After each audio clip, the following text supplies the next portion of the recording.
grateful I am to have my most amazing mother, Huda, who has nurtured me and guided me every step of the way I have taken from birth to today. My mom has helped me raise my 4 wonderful children. Every Sunday, all my siblings, their spouses and children, and now 2 great-grandchildren gather for dinner, to a home-cooked meal, lots of laughter, and much interesting conversations. Mr. Speaker, I wish all members of the House of Assembly a wonderful weekend as they break bread and celebrate Mother's Day with their families. Thank you.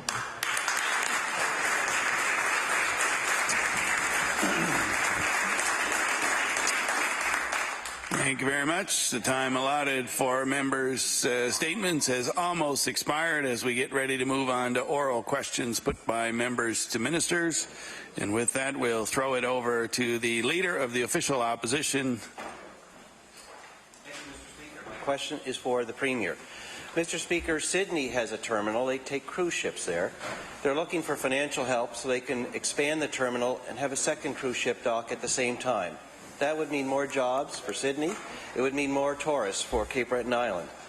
Mr. Speaker, there are many ports and wharves across this province, including along the South Shore and the North Shore, that could sure use some financial help in upgrading their own facilities, Mr. Speaker. But instead, the Premier has decided to pay the City of Portland so they can upgrade their terminal. Mr. Speaker, Nova Scotians are wondering how much of their tax money is going to go to the City of Portland. So I would like to ask the Premier, how much are Nova Scotia taxpayers expected to pay to upgrade the terminal in Portland, Maine? The Honourable Premier. Thank you, Mr. Speaker. I want to thank the Honourable Member for his question. I want to thank all those communities across Nova Scotia who the Honourable Member referred to at the ports. There is this Port of Sydney, there's Halifax, but there's many fishing ports across this province that are doing a remarkable job of growing the economy of rural Nova Scotia. Minister of Fisheries has done a tremendous job working with the colleagues across there to ensure that we're getting the proper value for that lobster that's coming across. It's an important piece. Mr. Speaker, we're looking forward to the continued growth in rural communities from those ports. We're going to continue to work with our national partner to make sure that we get the appropriate amount of funding that can come into our province to enhance those ports. And we're also, Mr. Speaker, looking forward to that international link into Portland bringing American tourists into this province to continue to grow our tourism operations. The Honourable Leader of the Official Opposition. Mr. Speaker, one can only imagine how frustrated the people are that run those ports, that work at those terminals, that want to grow the economy of the province of Nova Scotia, who need help to do that, when they see the Premier signing a deal where our tax money goes to upgrade a terminal in Portland, Maine. Even beyond that, Mr. Speaker, I know they're going to be shocked to find that among the costs that we're being asked to cover is tax advice for Bay Ferries, the private operator that the government has contracted with, Mr. Speaker. The irony that we're paying $100 million at least over 10 years to a company and then giving them money for tax advice so they can lower their own taxes, Mr. Speaker, is not lost on them. Why did the Premier sign a deal where we pay for the tax advice of Bay Ferries? The Honourable Premier. Mr. Speaker, I want to thank the Minister of Transportation and the work he's been doing to ensure that that international link is there to bring American tourists. Last year we had a tremendous increase in tourism across the province. We're looking forward to continuing to grow that sector. I do want to also comment, Mr. Speaker, the Honourable Member referred to community wharfs across this province. I've stood on many of those community wharfs, Mr. Speaker, and let me tell you, the fishermen in those communities are not pessimistic, Mr. Speaker. They're optimistic about the future. The Honourable Leader of the Official Opposition. You know, Mr. Speaker, I remain eternally optimistic that the Premier will someday answer one of these questions, because he's spending taxpayers' money doing all these things, but he won't tell them how much, Mr. Speaker. I'm sure they're optimistic that someday he'll answer a question too, because I can tell you, Mr. Speaker, that where I'm traveling on those same where they're very frustrated that they can't get financial help, but that their tax money is going to pay for a terminal in Portland, Maine, Mr. Speaker, along with the bank charges and the terminal wages in Portland and the onboard Wi-Fi and the printers at the office and everything else, Mr. Speaker, to infinity, apparently, because the government won't tell us what's the cap on any expense that's not too great to pay to Bay Ferries. So, Mr. Speaker, will the Premier please tell us? We know what taxpayers are on the hook for. is there any expense that Bay Ferries is on the hook for? The Honourable Premier. Mr. Speaker, I want to thank the honourable member for the question again. I want to go back to remind him I'm looking forward to welcoming American tourists to the province of Nova Scotia. Not only will it improve the economy of southwestern Nova Scotia, but indeed all across the province, Mr. Speaker. I'm encouraged by the high level of confidence small business owners in this province have. I'm encouraged by youth employment being up. I'm encouraged by the population growth, Mr. Speaker. Encouraged by the fact that we're getting real value, the proper value for our lobster across this province, Mr. Speaker. Continue to move forward. We know there's lots of work to do, and I'm very encouraged by the fact that Nova Scotians want to work with us to make that happen. The Honourable Leader in the House for the New Democratic Party. Thank you, Mr. Speaker. The local councillor for Fall River has made an allegation against the Premier's office regarding the Fall River quarry. In a recent interview, the councillor said, and I quote, "Do we know that the Liberal government at the top level is involved in this quarry-making decision? Yes, we've been aware of that for a long time, and I'll table that." So my question to the Premier, can he respond to this allegation made by the local councillor? The Honourable Premier. Thank you. I want to thank the honourable member for the question. I believe what she's referring to is the member referred to a letter that came from the Leader of the Opposition office when I happened to be the Leader of the Opposition, Mr. Speaker, which was before I was the Premier. That letter said there's a process, and that process will be followed like every quarry across this province gets cited, Mr. Speaker, goes through an appropriate process. We have not been involved. I have not been involved in that process, Mr. Speaker. So I thank the honourable member for the opportunity to clarify that misinformation that's been floating around with an improper allegation that somehow that letter, which was dated long before I became Premier, is effective when I'm the Premier of this province. Thank you. The Honourable Leader in the House for the New Democratic Party. Thank you, Mr. Speaker. In an article published in the Weekly Press contains some email dialogue between a government staffer and the former Environment Minister, the Minister for Dartmouth East. In these emails, the staffer uses expletives and is critical of the Fall River councillor. He also accuses the MLA for Waverley Fall River Beaverbank of, and I quote, putting the councillor up to things because he is mad. My question to the Premier is if he was aware of the ongoing dialogue. The Honourable Premier. Mr. Speaker, I want to thank again the honourable member for the question. That dialogue came to my office. I saw that just recently in the very article that she's referring to. That member she's referring to was not a staff in the Premier's office. He worked in as an opposition office at the time. He has since called the councillor, to my understanding, to have a conversation with him. That is one piece of that entire dialogue which seems to happen.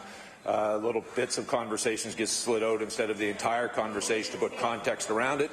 So we look forward to putting the context, and I'll ensure that you get the entire conversation. And I also want to, Mr. Speaker, and I also want to reference, you referenced the MLA from Fall River. I want to congratulate him, Mr. Speaker. He stood in my office and talked to me about that. And I want to tell you what I told him. Stand with the people of your community, Mr. Speaker. What I said to the honourable member, and that's exactly what he's doing. He's standing with the people of his community. The Honourable Leader in the House for the New Democratic Party.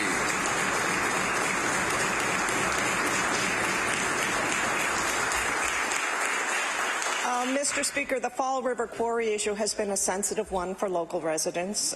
We do now have accusations of interference from the highest level of government and knowledge of rather heated exchanges behind the scenes. So, Mr. Speaker, this can only add to the intensity of the situation. I appreciate the Premier's comments in terms of providing more detail and perspective on that in answering the question, but I would like to know, in further to that, what he is going to do to address this issue. The Honourable Premier. Again, I want to thank the honourable member for the question. I want to tell her again, in no time since being the Premier or before was I involved in that quarry, Mr. Speaker.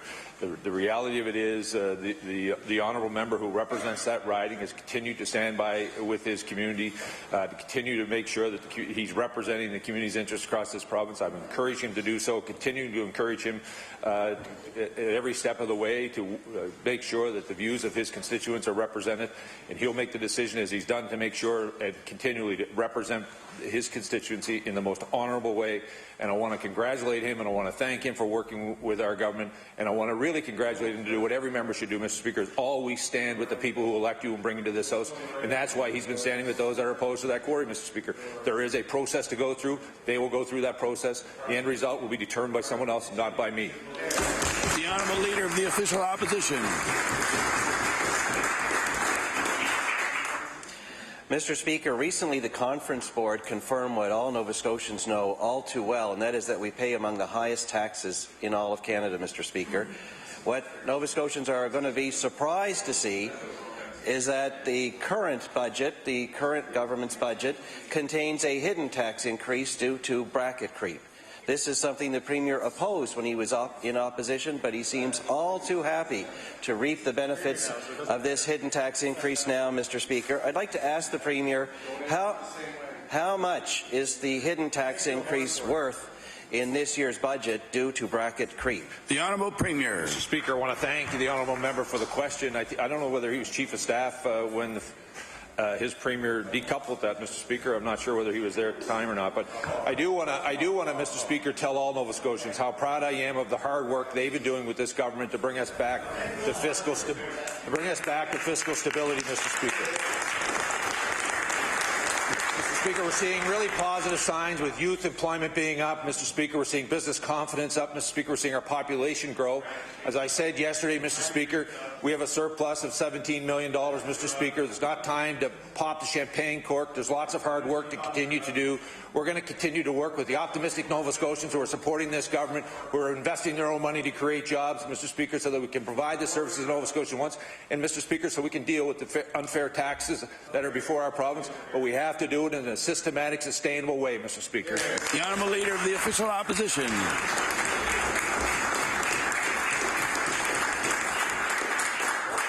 Mr. Speaker, if the Premier were so confident in his own budget, he would honestly and directly answer the question, how much is the hidden tax increase in this year's budget?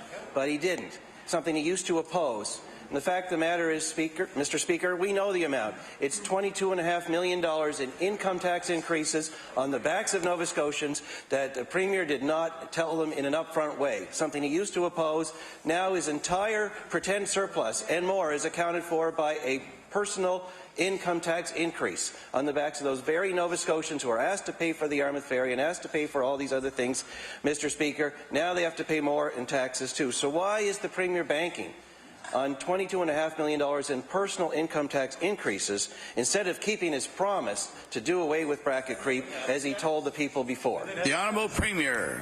Speaker, I want to thank the Honourable Member for the question. Again, I want to thank all those Nova Scotians, Mr. Speaker, who are believing in this province, who are investing their hard-earned money to create job opportunity, create economic opportunities, Mr. Speaker, allowing us to continue to stabilize the public services they require. That's why we've invested in public education.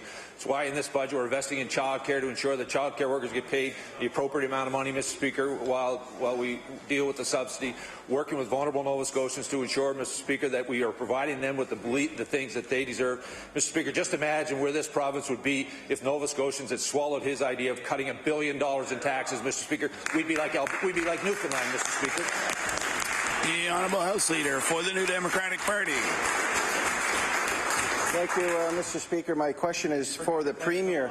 We've heard very little over the last little while about the government's ongoing labour negotiations, Mr. Speaker. Teachers, healthcare workers, public service workers have been without a contract for months now, Mr. Speaker. So I wonder if the Premier could give us an update on the government's ongoing negotiations with the public sector workers here in Nova Scotia. The Honourable Premier. Thank you, Mr. Speaker. As the Honourable Member would know, they're at the bargaining table negotiating with teachers' public service. We're hoping the public service union will take the deal that they agreed to their members, to have their members have an opportunity to have a say in that. But we're continuing to look forward to bringing some of those negotiations to conclusion. We're optimistic about what we're hearing that's coming from the table, and we look forward to getting a positive result for the people of Nova Scotia. The Honourable House Leader for the New Democratic Party. Speaker, in the last 2 years, this government's introduced a string of bills that have curbed workers' rights in Nova Scotia. These bills have raised serious concerns about the government's willingness to participate in good faith bargaining with our union members. We have now seen and been presented with a budget that assumes an unnegotiated wage pattern, Mr. Speaker. The relationship between the government and the public sector worker has been damaged over the last couple of years. So I'd like to ask the Minister, what is he doing to rebuild the trust between the government and the public sector workers so that these workers can believe the government is willing to negotiate in good faith? The Honourable Premier. Speaker, I want to thank the honourable member for the question. I believe public sector workers across this province recognize that we all have a role to play, Mr. Speaker, in ensuring that we get this province back to fiscal health. If he would know the issues around the agreements was never about the money, he would know the union leaders across this province representing every union has said it wasn't about the money, it was about the process. So we're improving the process for them, Mr. Speaker. We're encouraged by the fact they realize there are some difficult challenges, but let me tell you, not a single public servant under our government has lost anything, Mr. Speaker. We've told them the growth they've been enjoying over the last, under the NDP government, was unsustainable for this province, so we have to have the ability to negotiate and provide salary increases that reflect Nova Scotia's ability to pay. And I want to remind the honourable member that when he was the leader, when he was the Minister of Health, he took away paramedics' right to strike, Mr. Speaker. We've not taken anything away from public service. We've just said everyone's going to play a role in getting this province back to fiscal health, and they have a role to play as well. The honourable member for Pictou East. Thank you, Mr. Speaker. My question is for the Minister of Health. Often in this chamber, when we ask the Minister about health care delivery, he says it's the responsibility of the health authority, and he passes it off, and we're told that the health authority is responsible. They're in charge of administering care. Well, there's a 90-year-old woman in Pictou County that's looking for a family doctor, and after speaking with the health authority, they told her that she should reach out to her MLA to see if her MLA can find her a doctor. So I asked the health minister this morning, what does the health minister say to the health authority when they are sending patients looking for family doctors back to MLAs? The Honourable Minister of Health. Thank you very much, Mr. Speaker. Just this week I met with Dr. Lynn Harrigan, who is assembling a team for the entire province to do recruitment, but in particular to target areas like Pictou, like Digby, areas that have current challenges, and I am convinced that with the amount of recruiting that have taken place just since January of this year, we'll be at a better place when these new doctors start in July and August of this year. The honourable member for Pictou East. Thank you, Mr. Speaker. Hopefully one of those doctors will start that's in July or August will be in Pictou County, because the health authority used to maintain a list of people that were looking for a doctor, and they would help them find one. I think they might have ran out of ink because the list is probably too long. They're not even maintaining it anymore, and now the health authority is saying, we don't know what to do. Go talk to your MLA. So we have a situation where the system is so overburdened that healthcare professionals are forced to use political pressure to try and get this government to accept the problem. And I just asked the minister, can he tell us when there may be some hope for the people of Pictou County that this doctor shortage in our area might be resolved? The Honourable Minister of Health. Thank you very much, Mr. Speaker. I know what is taking place in the zones across the province is that when a doctor gets sick and leaves his practice suddenly or retires on very, very short notice, there is a list that people can call. There's a number up on the website that they can call, get the name on the list so that the next available doctor can take on some of those patients that are without a doctor. I know this is happening very, very smoothly in the Western Zone. We had a doctor leave without 24-hour notice. Those lists, people put their name on the list, and it worked very, very smoothly. The honourable member for Northside Westmount. Thank you, Mr. Speaker. Mr. Speaker, my question is to the Minister of Energy. Emera Newfoundland has confirmed that at least some workers on the Maritime Link project in Cape Breton are being laid off after one of its major contractors filed for bankruptcy protection. 2 weeks ago, the company was unable to meet its payroll, but has since paid its employees. This is no way to manage a project of this magnitude. So my question to the Minister, has the Minister reached out to see how many people are going to be laid off and when? The Honourable Minister of Energy. Thank you, Speaker. and thank the member for the question. Obviously, this is being run by Emera, who's responsible for this project. It's always unfortunate when you hear talk of layoffs. My understanding is the amount of employees under this particular contractor is around 31. As to how many will be faced with layoffs is unclear at the moment. It's my understanding there's some other contractors who are coming into the project as well, and they've indicated to us that the project will be completed on time and on budget. The honourable member for Northside Westmount. Mr. Speaker, our fear is the project is in serious jeopardy. The entire Muskrat Falls project is now delayed, and it's way over budget. Now people are worried about the Maritime Link portion. There are many red flags going up. So again, my question to ministers, what are they doing to see that this project does not fall behind schedule and or over budget? The Honourable Minister of Energy. Mr. Speaker, as I've said before, the interest that Emera has is in the Maritime Link. That is on time and it is on budget, which we're very proud of, especially knowing some of the challenges that are being encountered with the Muskrat Falls portion of the project in Newfoundland and Labrador. We keep in touch with Emera. They have assured us again that our contractors are being brought in to take care of this work. We are watching to see as to how many may be faced with layoffs, but there may be opportunities for those employees to pick up work with other contractors. But again, they have assured us that the Maritime Link portion of this project is on time and on budget. The Honourable Leader in the House for the New Democratic Party. Mr. Speaker, yesterday I asked the Minister of Justice to address the issue of not reviewing closed child welfare cases that used hair strand drug testing as evidence in the family courts, a method of testing deemed scientifically unreliable. The Minister, instead of addressing this issue, asked me to move on to my second question because she was not able to answer it. Mr. Speaker, the Minister is solely responsible for matters of justice in Nova Scotia. I will ask the Minister once again and hope she can provide Nova Scotians with the answers. Why does she believe it is acceptable to not review cases where the faulty testing was issued? The Honourable Minister of Justice. Thank you very much, Mr. Speaker, and I appreciate the opportunity to answer the question on another occasion. I was able to get more information after the question was asked yesterday, and I think what's most important is that I was told that the Justice Department has no legal authority or expertise to review child welfare cases. The Honourable Leader in the House for the New Democratic Party.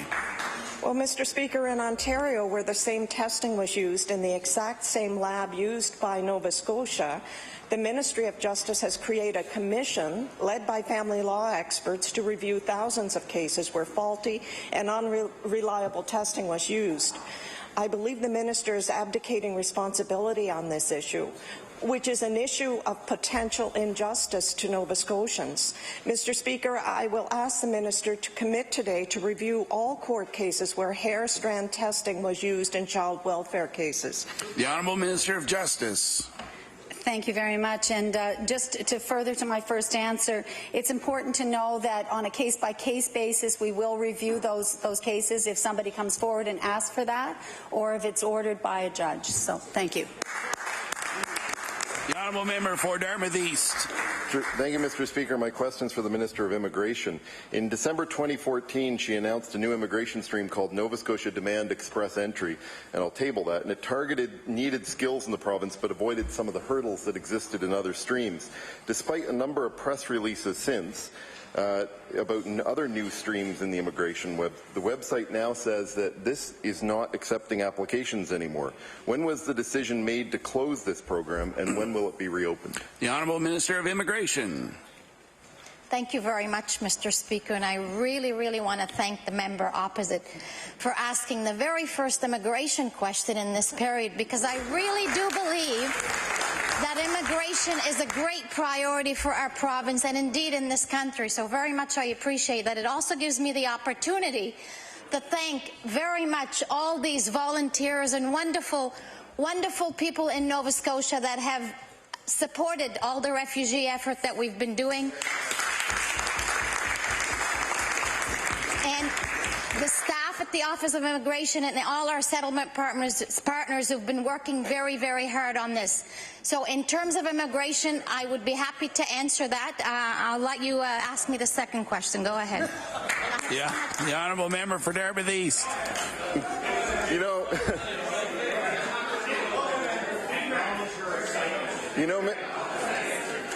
You know, Order. Mr. Order, please. The honourable member for Dartmouth East. No, Mr. Speaker, I have a friend that calls the first hour of the legislature congratulatory hour, and question period is quickly becoming congratulatory hour. The most recent release about the streams appears on January 6th and doesn't mention closing this particular stream. And I guess what I want to know is this stream had a unique quality in that highly skilled immigrants, especially those who might be in research and scientists, and who had experience in Canada, but were in a catch-22 of not being able to sign on to a full-time job without permanent residency, could apply to this stream. And now this stream appears to be closed. So with no other stream with this combination, why has this stream been shut down, and why was no warning given that it was being shut down? The Honourable Minister of Immigration. Thank you very much, Mr. Speaker. Indeed, in 2015, we launched 2 express entry systems to reflect the processing system that the federal government started, the Nova Scotia Demand that you've alluded to, and the Nova Scotia Experience, both of which we're very proud of. The Nova Scotia Experience is the first one that was launched in this country specifically to deal with international students and temporary foreign workers. The uptake has been remarkable. When you talk about the Nova Scotia Demand Stream, we've got thousands of applications. We have not closed it. We've put it on hold for a little bit of time in order to review the many, many applications that we have, but it's certainly not closed, and we will definitely be coming back to it. Thank you. The honourable member for Kings North. Thank you, Mr. Speaker. Mr. Speaker, my question is for the Minister of Health. Those on dialysis in the Valley face the daunting challenge of travelling 3 or 4 times each week to Halifax for a 4 or 6 hour dialysis treatment. They cannot drive themselves. They need a driver. My friend, who unfortunately needs dialysis, was told when trying to figure out how he was going to do this, move to Halifax. My question for the Minister is, can the Minister of Health tell this House and the citizens of Valley when they can expect dialysis unit at Valley Regional, or does the Minister also advise move to Halifax? The Honourable Minister of Health. Thank you very much, Mr. Speaker. And first of all, I need to remind the member and all Nova Scotians that we have an outstanding provincial renal dialysis program that has made great progress.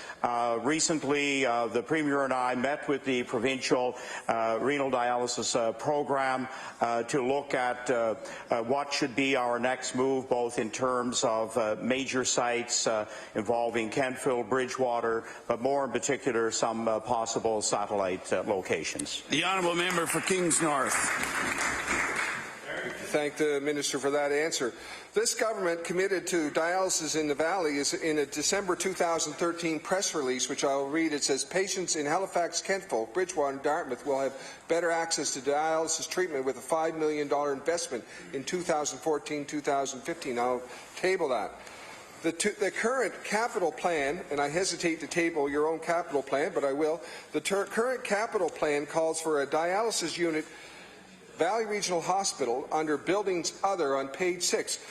My question for the Minister is this. Given those 2 written commitments, can the Minister confirm that this year's capital plan will be honoured with a dialysis unit built at Valley Regional Hospital this year? The Honourable Minister of Health. Thank you very much, Mr. Speaker. What I can convey to the member for Kings North is that that money is now set aside for design of the dialysis unit, and we're also, however, looking at the whole program to see what our main priority should be. We know that people of the Valley are currently well served through the dialysis unit in Berwick, but again, I can tell the member we continue to work with the provincial program. The honourable member for Northside, Westmount. Thank you, Mr. Speaker. Mr. Speaker, my question is to the Minister of Transportation. The Englishtown ferry service was shut down for major repairs on Wednesday. The department spokesperson said it requires extensive repairs to its hydraulic system. Only a year and a half ago, the ferry went through more than $1 million refit, which was also to fix the hydraulic system. My question to the Minister is, what is causing the obstructions in the hydraulic tubes, and how much are these repairs expected to cost? The Honourable Minister of Transportation. Thank you, Mr. Speaker, and I thank the member for the question. I don't know if I can define what is an extensive work on the hydraulic system, but this is actually a flush, so it's taking down and stripping down all the components of the hydraulic system to change up some of the gearing and do a lot of the flush work. So that's what this is. The estimated price at this point, the cost is going to be $40,000. Thank you. The honourable member for Northside Westmount. Thank you, Mr. Speaker, and I'd like to thank the Minister for that answer. The Minister's Department is saying the repairs will take no longer than 2 weeks to complete. Last time the service repairs were way behind schedule and way over budget. Does the Minister commit that the ferry will be back in service on May 18th before the long weekend? The Honourable Minister of Transportation. Thank you, Mr. Speaker. Again, with this flush work, we anticipate, in all honesty, we hope that it'll be less than the 2 weeks, but we're obviously giving ourselves a window to make sure that we don't go over that time. So every indication from the department and the folks on the ground doing the work is that it will be within that 2-week time frame. Obviously, our duty is to communicate to the public, so if there's any changes in that, if it is sooner, then obviously we'll get that out, and we certainly endeavour to get that done before the long weekend, and we're going to do our very best and hope that we can stay within that 2-week window. Thank you. The Honourable House Leader for the New Democratic Party. Thank you, Mr. Speaker. Poverty is a serious problem in Nova Scotia with ramifications both on a personal and public level. Lives are damaged by the impact of poverty. It affects health, education, and the capacity for productive and fulfillful lives, Mr. Speaker. And tax dollars are spent, and indeed should be spent, to provide basic assistance for people living in poverty. 40% of children living in poverty live in a family with at least one full-time, full-year worker who in many cases earn minimum wage, Mr. Speaker, which is currently at $10.70 an hour, up 10 cents from last year. So I'd like to ask the Minister of Labour and Advanced Education if she would agree that raising the minimum wage to $15 an hour is an effective way to reduce poverty. The Honourable Minister of Labour.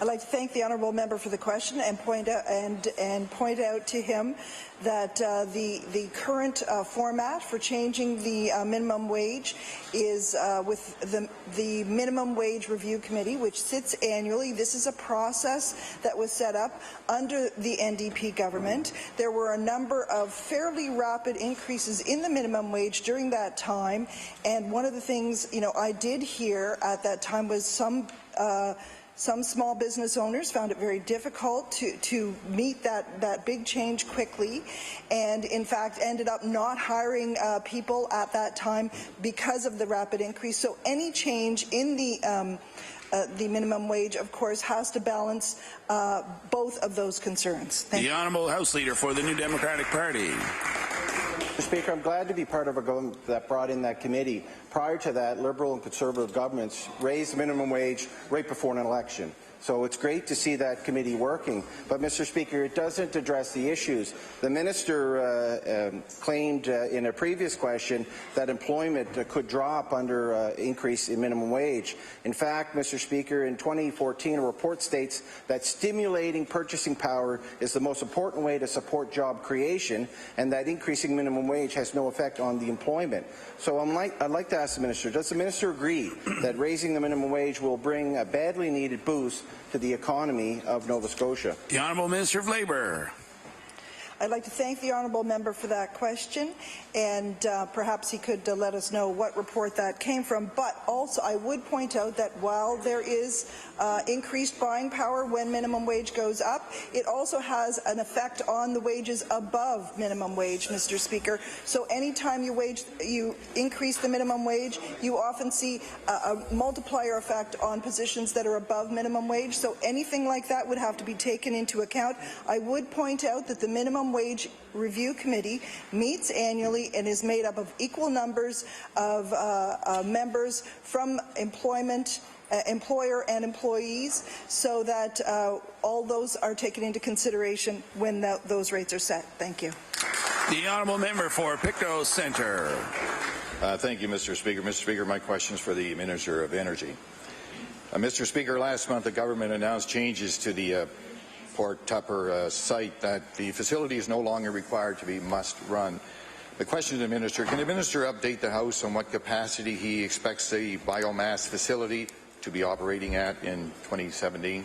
The Honourable Minister of Energy. Thank you, Speaker. I thank the member for the question. Yes, we did put an end to must run. As you will recall, it was a previous government that had put the requirement of it being must run. We heard from Nova Scotians about their concerns with the amount of primary forest biomass that was being used at the facility. We also heard from Nova Scotia Power that this was actually becoming a more expensive source of fuel for them, and therefore in order to address the concerns that had been raised about the primary forest biomass going into the facility, the pressures it was placing on rates, we put an end to the must run. The agreement that has been reached between Nova Scotia Power and Port Hawkesbury Paper is that this facility will be used as needed. We expect, especially during the winter months when it's really cold, that they may have to use the facility. There is a steam purchase agreement that exists between Nova Scotia Power and Port Hawkesbury Paper, but at this point in time, Nova Scotia Power will only use the facility when it is economically viable to do so. The honourable member for Pictou Centre. Mr. Speaker, with delays to the Muskrat Falls project and the potential that power will not come online in April of 2018 as planned, the biomass plant could be called upon to provide an extra source of energy. Nova Scotia is required to hit and maintain its renewable electricity targets. Biomass is considered by the government to be a renewable resource. My question to the Minister, does the Minister expect the utilization of the biomass plant will increase if energy from the Muskrat Falls project is delayed? The Honourable Minister of Energy. The amount, the percentage that the biomass was actually putting towards renewable targets was actually quite low, which is why putting an end to the must run did not cause concern regarding us being able to meet our renewable energy targets. So in order to give a direct answer to the member's question, will any delays in Muskrat Falls require more usage of the biomass at Point Tupper? The answer is no. The honourable member for Colchester Musquodoboit Valley. Thank you, Mr. Speaker. My question is for the Minister of Justice. A number of people come through my office doors with maintenance enforcement issues, and I realize that all these people have different personalities and different circumstances. But the one thing that seems to be common lately is communication. They have difficulty getting a hold of the person that they need to contact in the department, and some of the information that is there is wrong, and that's what decisions are based on. I'm wondering if the reform will look at this process. The Honourable Minister of Justice. Thank you very much, and I appreciate the opportunity to talk about maintenance enforcement. I think all members of the House know that we've begun some consultations now that have three particular questions we're asking people to answer, but they're related to changes to legislation, which we hope people will participate in. It also has a general section where you can give us other inputs, so I look forward to that. But I would say, first of all, that any of the cases that we deal with as MLAs with maintenance enforcement are really seeing people in a very difficult time. As you know, it's a dreadful time for them to be in conflict, to have families that are no longer together, to have the concerns that we have about the maintenance of children and support for families. So it is a tough time, absolutely, and we are doing our utmost. As you know, there was maybe I can speak about the review that was done last fall and our efforts on that in a moment. The Honourable Member for Colchester Musquodoboit Valley. Thank you, Mr. Speaker. Communication is just so vital to any process, especially when people their emotions are running high on various situations. When will the review be done, and when will the process take on a new face? The Honourable Minister of Justice. Thank you very much. The review was done particularly about customer service and how we treat the clients and how they can communicate. And it did point out a lot of areas where we could improve. One of the things I'm very proud of that we have, I understand has already been done, is that we now have the phone number of the enforcement officer given directly to the recipients of the money. It used to be that only the payers could get a direct line to the enforcement officer and give their case about why they were having difficulty perhaps in paying. changing, but the recipients never got to call and say the trouble they were having and how urgent it was. And we've made that change. They no longer have to go through a call center. They can come straight into the enforcement officer. I think that's quite tremendous because there are a lot of people that need someone to talk to. They need to get a direct line. So that is one thing, and I'd be happy to talk to the member further about some of the other changes. Thank you. The Honourable House Leader for the New Democratic Party. Thank you, Mr. Speaker. I'd like to ask the Minister of Health, trauma-specific therapy services have been available to survivors of sexual violence in both Antigonish and through the Avalon Sexual Assault Centre. In rural areas, especially, Mr. Speaker, where mental health services are limited, these highly specialized trauma-informed services are essential to women and men who access them. However, there is now uncertainty as whether or not these critical positions will be continued to be funded. So I'd like to ask the Minister, can the Minister explain what the government's intention is for these specific trauma-specific therapy services? The Honourable Minister of Health. Thank you very much, Mr. Speaker. And what I can inform the member concerning this very important service in Nova Scotia is that just this week we took a look at reviewing where the Avalon Sexual Assault Centre and Women's Connect in Antigonish provide the same service and other support counselling, and those two centres will certainly be supported financially as we have for the past number of years. The Honourable House Leader for the New Democratic Party. Thank you, Mr. Speaker. And the key is to make long-term plans for these organizations to ensure that they could continue to help and support vulnerable women and children, especially, Mr. Speaker, in our rural communities. So I hope the Minister, I don't know if he's making a public announcement on this, but I hope that the Minister can reassure those people who provide these important services that this will be an ongoing, committed, funded positions within these organizations. The Honourable Minister of Health. Thank you very much, Mr. Speaker. These two organizations, of course, have been carrying on this work now for a number of years. We will be selecting a provincial coordinator, expanding the programs into Cape Breton and Western Nova Scotia. I expect this service to become even stronger during this fiscal year with the additional $750,000 towards this program. The Honourable Member for Pictou West. Thank you, Mr. Speaker. My question through you is to the Minister of Transportation. All of the advocates for improved pedestrian safety were really clear and loud for their support and opposition to the enforcement of Bill 133. The Minister stressed over and over that this was about safety of pedestrians, and the level of the fine reflected that need of safety. Yesterday, under pressure to simply say what his new plan is, the Minister said maybe it would change and maybe that it would be proclaimed. Is the Minister considering an increase or decrease in the fine, and if so, what will the new safety message be? The Honourable Minister of Transportation. Thank you, Mr. Speaker. Safety is a shared responsibility. That was the purpose of that component of Bill 133.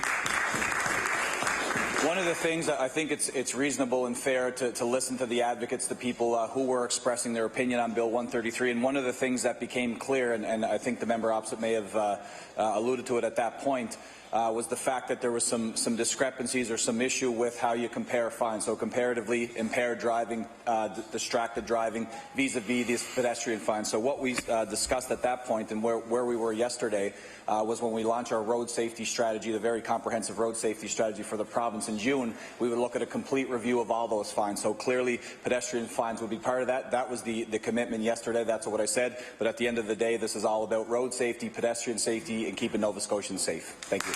The Honourable Member for Pictou West. Thank you, Mr. Speaker, and I want to thank the Minister for his answers. And we are aware that he has engaged a third party to do some work to understand the reviews of fines and come to some conclusion of what will be. I'm wondering if the Minister can tell us if it's he has hired a non-public servant to review the Motor Vehicle Act, and if so, who it is and what the cost will be. The Honourable Minister of Transportation.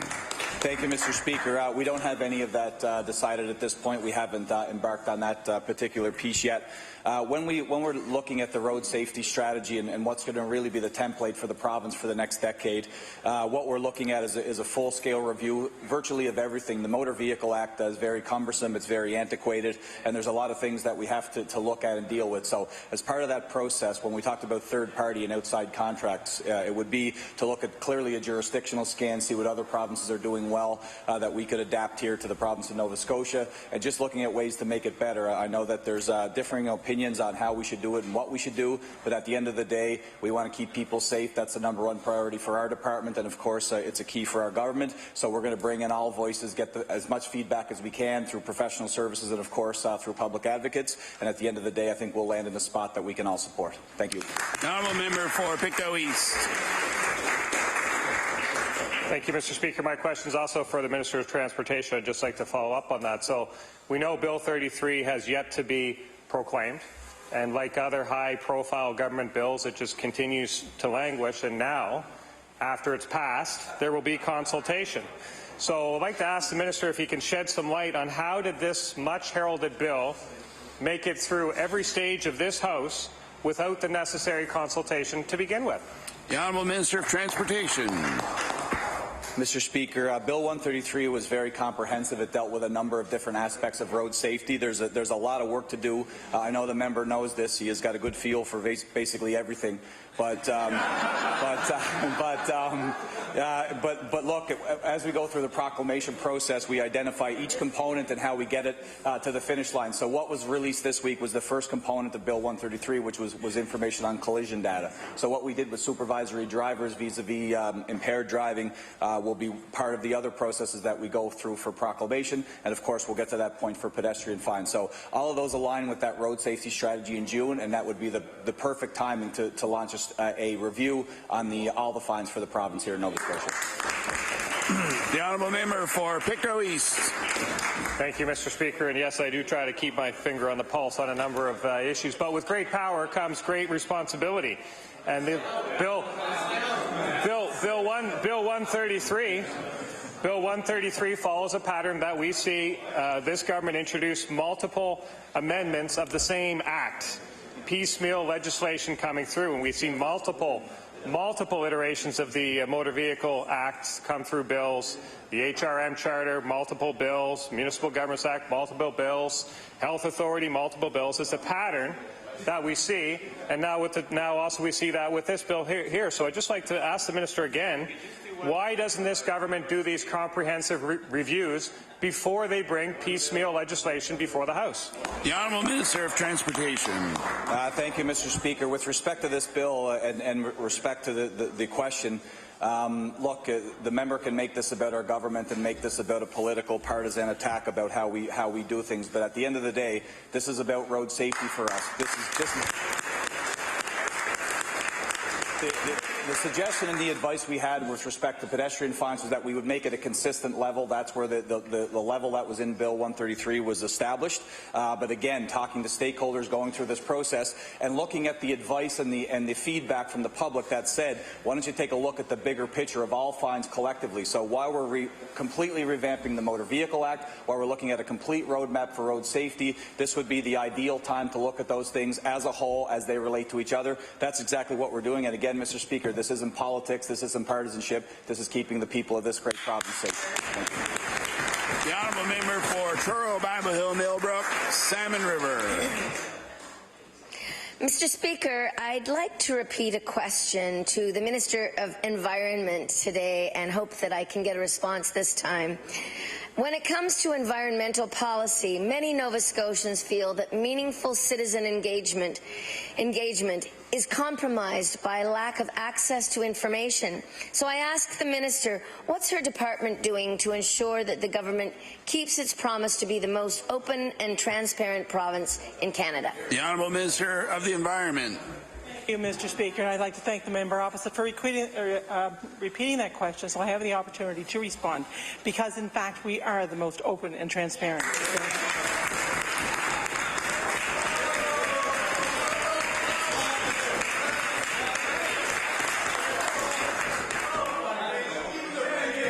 Order, Speaker. please. The Honourable Minister of the Environment has the floor. Mr. Speaker, specific to the Department of Environment, all environmental approvals are online. All industrial approvals will soon be online. We also, all my decision letters are also posted, and we also have a program coming up soon that's going to be released called SNAP, and it's an online information system as well to allow people to process applications online and do other, and it's also transparent. So I would encourage the members certainly to access the government website and to be able to verify all that information. The Honourable Member for Truro, Bible Hill, Millbrook, Salmon River.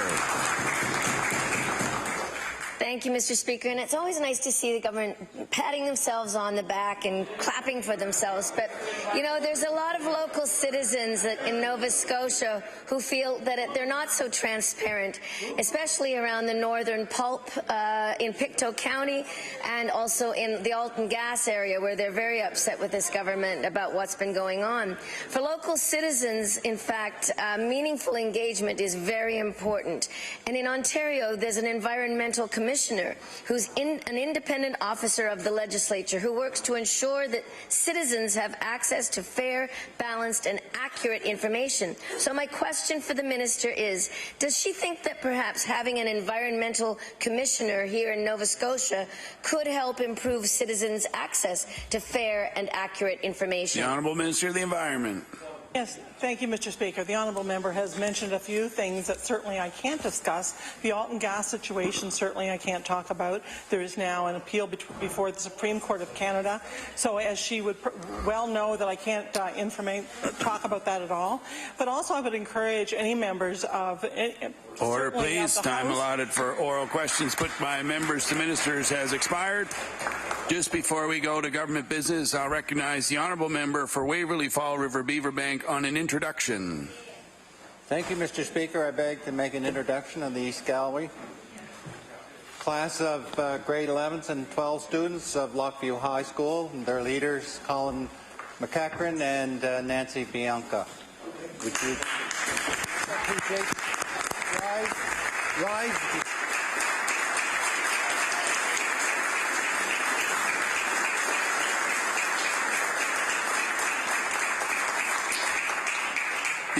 The Honourable Member for King South on an introduction. Thank you, Mr. Speaker. I'm delighted today to introduce a group of students from the Speaker's Gallery from Horton High School. They're joining us today as the political science class of teacher Brad Richards as future voters and potential